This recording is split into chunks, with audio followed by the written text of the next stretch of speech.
오늘 우리에게 주신 하나님 말씀은 사무엘상 6장 말씀입니다. 사무엘상 6장 1절부터 12절까지의 말씀입니다. 구약 416페이지입니다.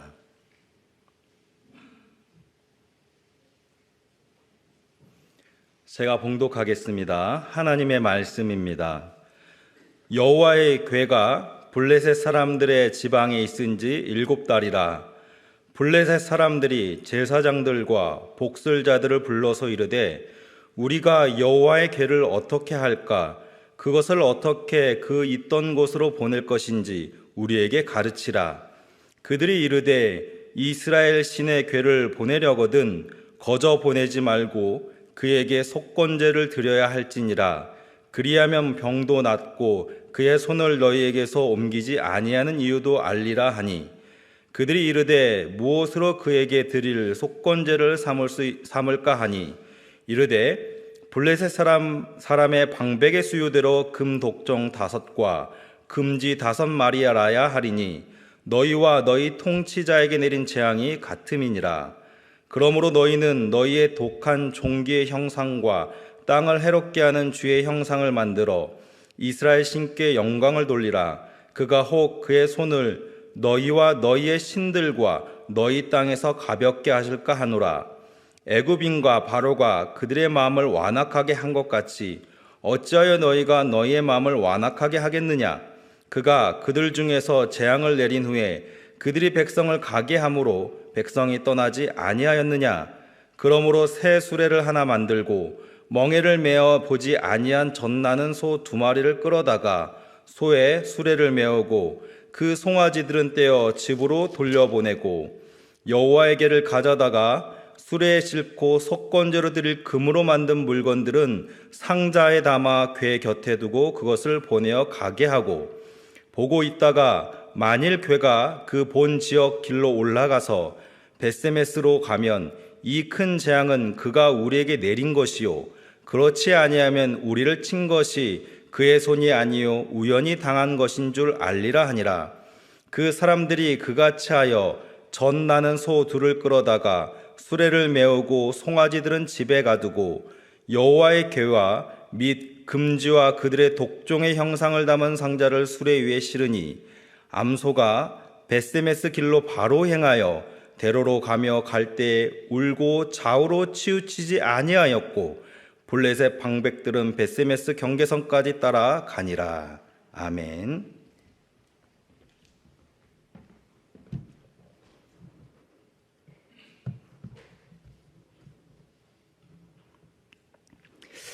네, 오늘 본문 말씀은 이스라엘의 왕이 세워지기 직전에 한 이야기라고 볼 수 있습니다.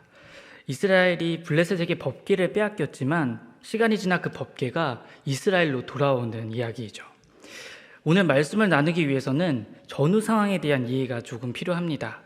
방대한 내용을 이 시간에 다 다루기는 어렵지만 중요한 부분을 자세히 살펴보면서 하나님이 어떤 분이신지 저희가 다시 한번 깨닫고 그 하나님의 백성인 우리는 어떠한 삶을 살아야 하는지 이 시간 짧게 살펴보고자 합니다. 먼저 사무엘상 4장을 보면 이스라엘과 블레셋이 전투를 벌이게 됩니다. 그리고 이스라엘이 패하게 되죠. 패하게 되자 이스라엘은 하나님의 법궤를 가져오게 합니다. 이들이 법궤를 가져오는 이유는 하나님의 임재를 상징하는 법궤를 통해 블레셋을 이기고자 하는 마음이 있었기 때문입니다. 실제로 이스라엘의 많은 전투에서 법궤는 매우 중요한 역할을 하였습니다. 민수기 10장에서 모세의 기도를 보면 언약궤가 앞서감을 통해 하나님의 동행하심과 인도하심을 보여주는 언약궤의 역할을 말해줍니다. 그 여호수아 6장에서도 법궤를 앞세워 나가면서 여리고성을 함락시키기도 하였죠. 하지만 이 사건들을 통해 알 수 있는 것은 법궤 자체에 엄청난 능력이 있었던 것은 아니라는 사실입니다. 가장 큰 이유는 하나님은 어느 한 곳에만, 한 공간에만, 그리고 한 물건에만 종속되어 있는 분이 아니시기 때문이죠. 오히려 하나님과의 관계가 훨씬 더 중요함을 볼 수 있는 사건들입니다. 사무엘상 1에서 3장을 보면 이스라엘의 마지막 사사인 사무엘의 성장기에 대한 설명으로 되어 있습니다. 그리고 또 다른 중요한 내용은 엘리 제사장 가정에 임할 하나님의 심판의 내용이 담겨져 있죠. 그러니까 그들의 죄악된 결과로 말미암아 하나님의 심판이 임할 것을 말하고 있습니다. 그리고 이어지는 4장에서의 블레셋은 이런 이스라엘 향한 하나님의 심판의 도구였습니다. 이스라엘은 전투에 앞서서 가장 먼저 하나님께 나아가야 했습니다. 자신들의 죄를 회개하는 것이 필요했지만 4장 말씀을 보면 그들은 하나님을 찾지 않죠. 끝내 회개하지 않습니다. 그 결과 블레셋에게 패하고 마는 것이죠.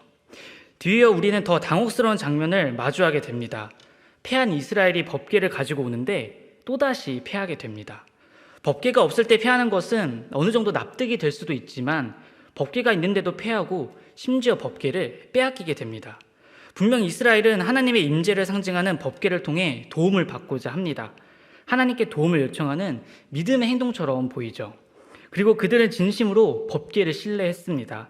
4장 5절 말씀을 세번역 성경으로 보면 주님의 언약궤가 진으로 들어올 때에 모든 이스라엘 백성이 땅이 진동할 정도로 크게 환호성을 올렸다라고 말씀하죠. 하지만 이스라엘에게 법궤의 유무는 아무런 영향을 미치지 못합니다. 오히려 이스라엘과 블레셋이 비교된 것 같은 그런 느낌을 강하게 받게 되죠. 3절을 보면 이스라엘은 우리라는 단어를 반복하고 있습니다. 여호와께서 어찌하여 우리에게 오늘 블레셋 사람들 앞에 패하게 하셨는고, 여호와의 언약궤를 실로에서 우리에게로 가져다가 우리 중에 있게 하여 그것으로 우리를 우리 원수들의 손에서 구원하게 하자 하니, 이스라엘의 마음에는 하나님이 아닌 그저 자신들의 승리를 위한 법궤만 있는 것이죠. 그런데 오히려 블레셋은 자신들이 온전히 알지 못하는 하나님을 기억하고 두려워합니다. 이스라엘조차 기억하지 않는 출애굽의 전능하신 하나님을 블레셋이 기억합니다. 마치 이스라엘 상태가 얼마나 좋지 않은지를 보여주는 것처럼 느껴지죠. 그리고 끝내 블레셋이 승리를 하고 법궤를 가져가게 됩니다. 자신들의 승리를 위해서, 자신들의 이익을 위한 수단으로 하나님을 삼은 것이죠. 이것은 마치 하나님이 싫어하는 우상 숭배와 다르지 않았습니다. 자신의 마음속에 하나님 자리에 사물이나 인간을 놓는 것이 우상 숭배이죠. 즉 이스라엘이 법궤를 우상화하는 모습을 보게 됩니다. 블레셋은 하나님의 법궤를 자신들이 섬기는 다곤 신전에 두게 되죠. 다곤 신은 블레셋이 섬기는 농업의 신이었습니다. 그런데 자세히 살펴보면 블레셋은 하나님의 법궤를 다곤 신 곁에 둔다고 말하고 있습니다. 곁에 두었다는 것은 하나님이 진실로 패배하였고 자신들이 섬기는 다곤보다 못한 존재라는 그런 것을 나타내고자 하는 행동이었습니다. 하지만 반전이 일어나기 시작하시죠. 모두가 패배했다고 생각했던 그 시점부터 하나님은 하나님 되심을 나타내기 시작하십니다. 블레셋이 기대했던 상황과는 다르게 법궤 곁에 있던 다곤이 다음날 보니 법궤 앞에 엎드려 얼굴에 땅에 닿아 있었습니다. 다시 일으켜 세웠지만 그 다음날 보니 다곤은 또다시 엎드려 얼굴이 땅에 있었고 머리와 두 손목은 끊어져 문지방이 있었으며 몸뚱이만 남아 있었습니다. 이렇게 우상은 아무런 능력 없는 존재임을 보여주고 있죠. 생각할 머리도 능력의 손도 없는 무의미한 존재가 다곤과 같은 우상이라는 것입니다. 다곤은 두 손목이 끊어졌지만 하나님의 전능하신 손은 블레셋에 재앙을 내리기 시작하십니다. 그리고 재앙이 독한 종기로 인해서 블레셋은 부르짖기 시작합니다. 이제 블레셋은 자신들이 하나님의 법궤를 빼앗았다고 전혀 생각하지 못하게 되었죠. 오히려 하나님이 스스로 블레셋에 들어오시고 심판하고 계심을 그들은 생각하게 되었을 것입니다. 그들에게 하나님의 법궤는 속히 이스라엘로 돌려보내야 하는 매우 시급하고 중대한 일이 되어버렸죠. 그리고 그에 대한 내용이 오늘 저와 여러분이 함께 나눈 오늘 본문 말씀입니다. 하나님의 법궤는 블레셋 땅에 무려 7개월간 있었습니다. 성경에서 7의 완전수로 하나님의 놀라운 주권에 블레셋이 완전히 굴복하고 무너졌다고 볼 수도 있죠. 이제 그들은 이 중대한 문제를 속히 해결하기 위해 모든 것을 동원합니다. 그들의 제사장들과 복수자들을 불러서 논의하기 시작하죠. 그런데 놀랍게도 그들의 입에서 나온 말들은 충격적입니다. 하나님의 궤를 돌려보내기 위해서는 그냥 보내서는 안 되고 이스라엘 속건제를 드려야 할 것을 말합니다. 마땅한 제물을 준비하고 하나님께 영광을 돌리라고 말합니다. 속건제는 율법에 나타나는 것처럼 죄를 속함받기 위해서 하나님께 드리는 제물입니다. 그렇게 지금 율법을 알지 못하는 이방민족 블레셋이 속건제에 대해서 말하고 있는 것은 놀라운 일이죠. 이에 대해 블레셋의 속건제는 배상의 성격만 띠고 있다고 말하는 학자도 있습니다. 하지만 일련의 과정과 문맥상 모든 초점이 여호와의 법궤에 있고 종교와 관련된 자들을 불러 의견을 묻는 것을 볼 때 블레셋은 하나님의 예법에 맞춰 정성스럽게 보내고자 최선을 다하는 모습이 더 부각되고 있죠. 그렇게 블레셋은 자신들의 잘못했음을 분명하게 드러내고 또한 그들의 죄를 속함을 받기 위하여 하나님께 드리는 제물임을 분명하게 나타내고 있습니다. 4절과 5절에서 금 독종 5과 금지 5을 만들어 하나님께 보낼 것을 말합니다. 하나님이 내리신 독종의 형상과 그 전염의 매개체가 되었을 것으로 보는 쥐의 형상으로 제물을 만들죠. 그리고 개수에 대해서도 블레셋 방백의 수에 맞춰서 만들어야 한다고 말하고 있습니다. 블레셋은 5개의 주요 도시국가 형태로 구성되어 있었고 이를 다스리는 방백들이 있었습니다. 그렇게 대표성을 띄어 5개씩 만들게 한 것이죠. 이런 과정 속에서도 하나님을 대하는 블레셋의 모습은 이스라엘과 계속 비교되기 시작합니다. 5절에서 이들은 이 제물로 하나님께 예를 갖추며 그가 혹 그의 손을 너희와 너희의 신들과 너희 땅에서 가볍게 하실까 하노라 라고 말하죠. 여기서 사용된 혹이라는 히브리어 단어는 하나님의 주권을 나타날 때 사용되는 단어 중 하나입니다. 그리고 뒤에 하실까 하노라 하는 말을 볼 때 그들의 마음 상태가 지금 어떠한지 잘 확인할 수 있죠. 하나님의 경외함과 간절함이 잘 드러납니다. 그리고 6절에서는 애굽왕 바로를 직접 등장시키면서 마음을 완악하게 하지 말라고 말하죠. 이들의 태도에는 하나님에 대한 존중과 두려움이 계속 존재하고 있습니다. 유월절을 지키고 가르치며 출애굽의 하나님을 늘 기억해야 하는 것은 이스라엘이었습니다. 하지만 블레셋을 통해 보게 되는 것이죠. 7절과 9절에서 이들은 새 수레를 만들고 멍에를 매보지 않는 새끼를 낳은 암소 2마리를 데려다 법궤를 끌게 하려 합니다. 이를 통해 자신들이 받은 재앙이 하나님부터 임한 것인지 알아보고자 했습니다. 확인하고자 하였죠. 특별히 한 번도 사용하지 않는 새 수레와 멍에를 매본 적이 없는 2 암소는 하나님께 정결함을 나타내고자 하는 것이었죠. 사실 자신의 어린 송아지를 뒤에 두고 단 한 번도 수레를 끌어보지 않은 암소 2마리가 법궤와 제물을 끌고 간다는 것은 사실 불가능에 가깝습니다. 아직 젖을 먹어야 하는 송아지를 두고 한 암소가 아니라 2 암소가 함께 발을 맞춰 길을 걸어간다면 하나님의 인도하심을 확신할 수밖에 없는 상황이겠죠. 또한 이들은 자신들과 가장 가까운 지역인 벳세메스의 법궤를 보내고자 합니다. 법궤가 신속하게 멀어졌으면 하는 마음이 있었겠죠. 그리고 이 벳세메스는 레위인의 성읍으로 블레셋의 위치에서 볼 때 고개를 올라가야 하는 그런 위치였습니다. 그렇게 멍에를 매본 적 없는 암소 2마리가 길을 올라간다는 것은 불가능에 가깝죠. 하지만 12절을 보면 2 암소는 울면서 좌우로 치우치지 않고 길을 나아갑니다. 여기서 사용된 좌우로 치우치지 아니하고는 이 히브리어 원문 문장으로 볼 때 성경에서 바른 방법이나 바른 길을 가고 있음을 나타내는 관용구로 자주 사용됩니다. 특히 신명기에서는 완전한 순종의 의미로 많이 사용되는데 2 암소는 지금 하나님의 주권에 완전히 순종하는 모습을 보이고 있습니다. 하나님의 놀라운 주권적인 역사하심을 볼 수 있죠. 그렇게 법궤는 블레셋과 이스라엘이 지켜보는 가운데 홀로 돌아오게 됩니다. 하나님은 아무런 말씀이 없으시지만 놀라운 하나님의 주권 앞에 모든 이가 강하게 압도당하고 있는 장면입니다. 블레셋과 이스라엘 모두 하나님이 패하셨고 하나님이 마치 포로가 되신 것처럼 생각하였지만 지금 이 순간 하나님이 어떤 분이신지 깊게 확인을 하게 되죠. 이 돌아온 법궤의 이야기를 생각하면서 오늘 저희의 삶을 조금 돌아보고자 합니다. 블레셋에게 법궤를 빼앗긴 후에도 이스라엘의 형편없는 모습은 전혀 바뀌지 않았습니다. 그들은 하나님의 법궤를 찾아올 생각조차 하지 않고 구하려 하지도 않았습니다. 그저 추수할 시기가 되자 밀을 베며 일상을 살아갑니다. 이러한 모습은 6장과 7장에서도 나타납니다. 6장을 보면 벳세메스 사람들이 돌아온 법궤를 구경거리로 여기다 심판을 받습니다. 하나님을 대하는 태도는 여전하죠. 이것은 율법을 어기는 행위이며 지극히 구별되었던 하나님의 법궤를 가볍게 여기는 것이었습니다. 그들에게 하나님은 존중의 대상이 아니었죠. 하나님을 온전히 알지 못하는 블레셋보다 더 형편없는 모습입니다. 7장에서 사무엘이 이스라엘에게 요구하는 것을 살펴보면 우상을 버릴 것을 말합니다. 사무엘의 요구를 알 수 있는 것은 이스라엘은 우상들을 섬기고 있었습니다. 이방 신들과 아스다롯과 바알을 제거하고 여호와만을 섬기라고 요구하죠. 오늘 본문 말씀은 이런 이스라엘에게 하나님이 돌아오심을 보여주고 있습니다. 여전히 변하지 않고 우상을 섬기는 이들에게 돌아오셔서 관계를 회복하고자 하십니다. 기회를 주시는 것이죠. 결국 아무런 공로 없이 이스라엘은 하나님의 법궤를 받게 됩니다. 인간의 죄성을 보면 하나님에게서 끊임없이 멀어지고자 합니다. 마음에 하나님 두기를 싫어하죠. 이러한 죄된 모습은 이스라엘이 왕을 요구하는 것에서 또다시 잘 나타납니다. 그들은 하나님만을 바라보지 못하고 이제 왕을 바라보기 시작하죠. 이스라엘은 주변 나라들보다 왕정이 늦었습니다. 그리고 당시 아마 가장 좋게 보이는 정치 체제였겠죠. 그들은 왕을 통해 기대하는 바가 있었을 것이고 어쩔 수 없는 시대적인 요구처럼 보여지기도 합니다.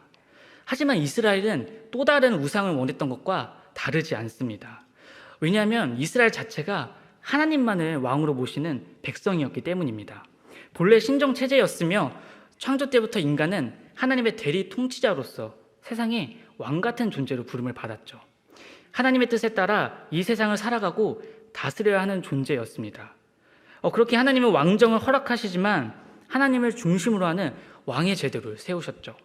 그리고 왕정이 완전하지 않음과 부정적인 부분이 분명히 있음을 알려주시면서 경고하십니다. 역시나 이스라엘 첫 왕인 사울에서부터 문제가 발생하기 시작합니다.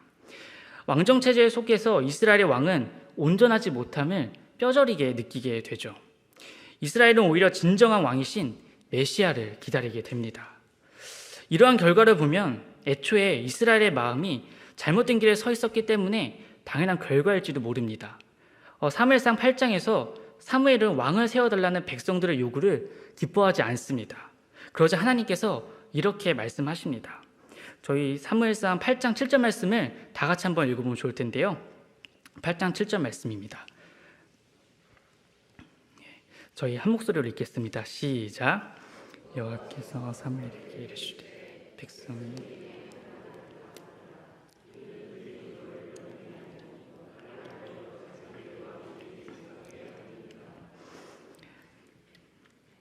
하나님은 이스라엘이 너를 버린 것이 아니라 나를 버려 이스라엘의 왕이 되지 못하게 하려 한다고 말씀하십니다. 이 하나님의 말씀에 우리의 마음이 정말 먹먹해지는 것을 느낄 수 있습니다. 사무엘에게 하나님의 마음이 전달되는 것 같은 깊은 울림을 주고 있죠. 하나님은 이러한 버림을 몇 번씩이나 받으시면서도 자신의 백성을 찾아오시고 회복시키시고 사랑하신다는 것이죠. 그리고 끝내 예수님께서 십자가에서 죽임을 당하심으로 버림과 외면의 정점을 겪으십니다. 심지어 하나님 아버지께도 외면당하시죠. 오늘 저와 여러분의 삶은 여전히 형편없고 우상을 수없이 섬기고 하나님을 우리의 수단으로 사용하고자 하는 모습이 너무나 많이 보이죠. 그런데 우리의 왕이자 창조주이신 예수님은 이러한 우리를 위해 먼저 찾아오고 계십니다. 우리의 어떠함이 아니라 주권적인 역사하심으로 찾아오시고 우리를 위해 자신의 생명을 기꺼이 내어주십니다. 이런 분이 저와 여러분의 유일한 왕이 되신 예수 그리스도이신 것이죠. 그렇다면 우리는 우리의 왕이신 예수님의 백성으로서 어떻게 살아가야 할까요? 예수님의 십자가 사건을 늘 기억하는 삶을 살아가야 하는 것이죠. 매 순간 예수님을 우선순위로 두는 삶을 살아내야 합니다. 그래야 우리는 우리의 왕 되신 예수님께 합당한 백성으로 살아갈 수 있습니다. 이스라엘 백성이 광야에서 이것을 훈련받았죠. 이스라엘이 광야에서 살아갈 수 있었던 것은 그들에게 주어진 주가 아니었습니다. 그것을 공급해 주신 하나님 때문에 온전히 살아갈 수 있었던 것이죠. 하나님의 말씀을 통해서 온전히 살아갈 수 있음을 깨닫고 하나님의 백성으로서 하나님을 우선순위로 두는 삶을 살아가야 했던 것이죠. 오늘 우리 또한 하루를 살아갈 수 있는 이유로 돈, 옷, 음식, 집, 차, 환경 등을 먼저 떠올리지만 가장 먼저 저와 여러분은 하나님의 말씀으로 살아가는 자들입니다. 하나님의 말씀을 가까이 할 때 우리는 하나님과 더 친밀한 교제를 나눌 수 있고 하나님을 더 기억할 수 있는 존재입니다. 오직 하나님 안에서 참된 만족을 누리고 평안을 얻고 기쁨을 누릴 수 있는 존재가 저와 여러분인 것이죠. 이런 하나님과의 교제가 없을 때 우리는 우상을 숭배하게 되고 우상이 나에게 만족을 주고 평안을 주고 승리를 가져다 주고 완전함을 줄 것이라 착각하게 됩니다. 그리고 우상을 예배하게 되죠. 우리는 우상을 버리고자 먼저 노력하는 것이 아니라 오히려 예수님께 나아가기 위해 더 노력해야 하는 것이죠. 또한 예수님께서 나아가는 것을 우리는 두려워해서는 안 됩니다. 블레셋에게 출애굽의 하나님은 너무나 큰 두려움으로 남았고 속히 떠나보내야 하는 두려운 존재였죠. 하지만 하나님의 백성이자 하나님의 장자라 불리는 이스라엘에게는 어떨까요? 하나님이 보여주신 놀라운 능력만큼 하나님의 사랑과 은혜 또한 크게 다가오는 것이죠. 오늘날 우리는 사망 권세를 이기시고 하나님 우편에 계신 예수님을 바라보고 있습니다. 구원 사역을 온전히 이루신 예수 그리스도를 바라보고 있죠. 예수님께서 십자가에서 보여주신 것은 놀라운 능력이자 사랑입니다. 그리고 그 크기만큼 훗날 있을 심판 시에 우리가 맞이할 엄청난 두려움도 보게 됩니다. 무한히 공의로우시고 거룩하신 하나님 앞에 선다는 것은 지금 예수님을 믿지 않는 자들에게는 거리낌 없을 수 있으나 그 결과를 바꾸지는 못합니다. 예수님 앞에 반드시 서게 될 것이고 무한한 두려움 가운데 거하겠죠. 오늘 우리에게도 두려움은 있습니다. 나 같은 죄인을 구원하시고 의롭다 하신 것에 이질감과 두려움이 있죠. 우리가 다시 오실 예수님 앞에 섰을 때 마냥 두렵고 떨릴 것만 같은 마음이 있습니다. 분명 그 자리에서 우리에게는 하나님을 경외하는 마음과 두려움이 있을 것입니다. 하지만 잘 생각해 보면 우리 앞에 서 계실 분은 나를 살리시고 나와 영원토록 교제하길 원하시고 나를 그 누구보다 사랑하시는 분입니다. 고난의 자리를 마다하지 않으셨고 가장 연약한 아기의 모습으로 태어나셨고 자신이 만드신 이 창조 세계에서 십자가를 지고 죽으셨습니다. 이 모든 것을 하나님 나라를 회복하시고 우리를 사랑하심으로 하셨다는 것을 기억할 때 우리는 겸허한 마음과 감사한 마음 그리고 기쁜 마음도 함께 가지고 예수 그리스도 앞에 나아가고 설 수 있지 않을까 생각해 보게 됩니다. 아무런 공로 없이 법궤를 돌려받은 이스라엘처럼 이 놀라운 구원의 은혜를 저와 여러분도 아무런 공로 없이 그저 받은 존재라는 사실을 기억하시면서 늘 예수님을 우선순위로 두는 예수님의 백성으로서의 삶을 살아가야 하는 것이죠.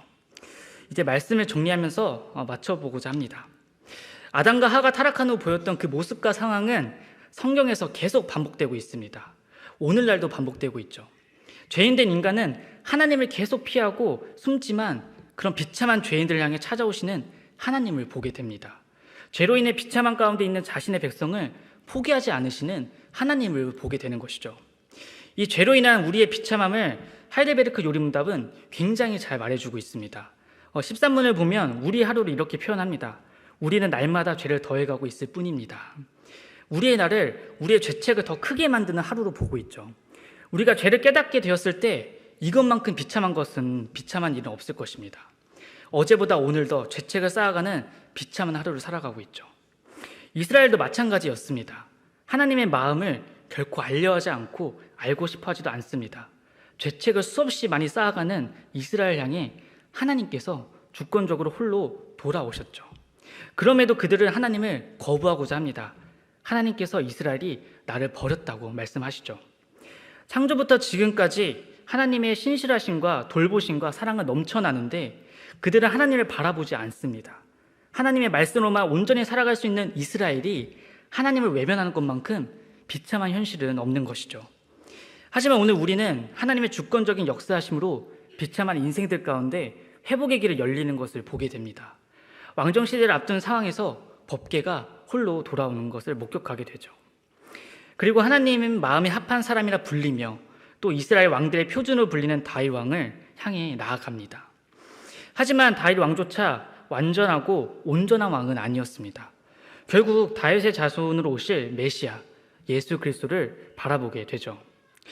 오늘 신약시대의 시대를 살아가는 우리는 사망 권세를 이기신 예수님, 주권적으로 역사하시며 진정한 우리의 왕이 되신 예수 그리스도를 바라보게 됩니다. 정말 놀라운 것은 웨스트민스터 신앙고백서에서 하나님의 주권적인 역사하심으로 택함받은 우리가 예수님의 공로와 말씀 그리고 성령님으로 거룩해진다고 말을 합니다. 예수님이 우리의 왕이 되심으로 말미암아 우리는 그분처럼 거룩해질 수 있다고 말하죠. 그러나 여전히 우리에게 부패가 남아있어 오늘을 살아가는 우리의 현실은 불완전하지만 결국에 그리스도의 거룩하게 하시는 영이 힘을 계속 공급하심으로 말미암아 이것을 극복하며 은혜 안에서 자라나고 하나님을 경외하며 온전히 거룩해 줄 것을 말하고 있습니다. 그러니까 우리를 귀한 존재로 정말 가장 소중한 존재로 여겨주시는 것이죠. 그리고 이것이 오늘날 우리에게 참 소망이 됩니다. 비참한 현실 속에서 오늘 하루를 살아갈 희망이 되는 것이죠. 우리가 신뢰하고 믿고 따라야 하는 왕은 아무런 존재도 아니고 능력도 없는 썩어질 우상이 아니라 존귀하신 하나님께서 직접 보여주신 우리의 왕 예수 그리스도이십니다. 자격 없는 우리를 위해 스스로 희생제물이 되시고 우리를 구원하시고자 십자가의 그 수치와 모욕을 마다하지 않으심으로 말미암아 우리를 거룩하게 하시는 분이 우리의 왕 예수 그리스도이신 것이죠. 너무나 놀라운 일이고 이것을 우리가 날마다 묵상할 때 큰 은혜를 느끼게 됩니다. 형편없고 하나님의 마음에 두기 싫어하는 자들로 하여금 예수님을 닮아가게 한다고 말하고 있죠. 이 모든 것이 예수님이 희생하심으로 그리고 십자가를 지심으로 가능한 것이죠. 끝으로 제임스 몽고메리는 십자가 아래로라는 책에서 이렇게 말하고 있습니다. 예수님은 십자가를 거리끼는 것으로 여기지 않으셨다. 그분께 십자가란 자기 백성을 구원하시기 위해 기꺼이 치러야 할 대가였을 뿐이다. 그리고 예수님을 사랑하는 모든 사람에게도 십자가는 거리끼는 것이 되지 않는다. 십자가는 우리를 위해 자신의 생명을 주신 구세주의 영원한 사랑의 증거물이기 때문이다. 사랑하는 화성교회 성도 여러분, 삶 속에서 예수님의 영원한 사랑의 증거인 십자가 사건을 늘 기억하시길 바랍니다. 그리하여 세상처럼 자신들이 각자의 왕이 되고 우상에 빠지고 이스라엘의 죄된 길을 다습하는 것이 아니라 왕이신 예수님을 따르는 백성으로서 예수님을 전심으로 사랑하고 마음의 중심에 두고 섬기며 신뢰함으로 하나님의 합당한 백성이 모두 되길 간절히 바랍니다. 하나님의 백성으로서 하나님의 채워주시는 은혜의 삶을 날마다 풍성히 누리는 모든 성도님 되시길 간절히 소망합니다.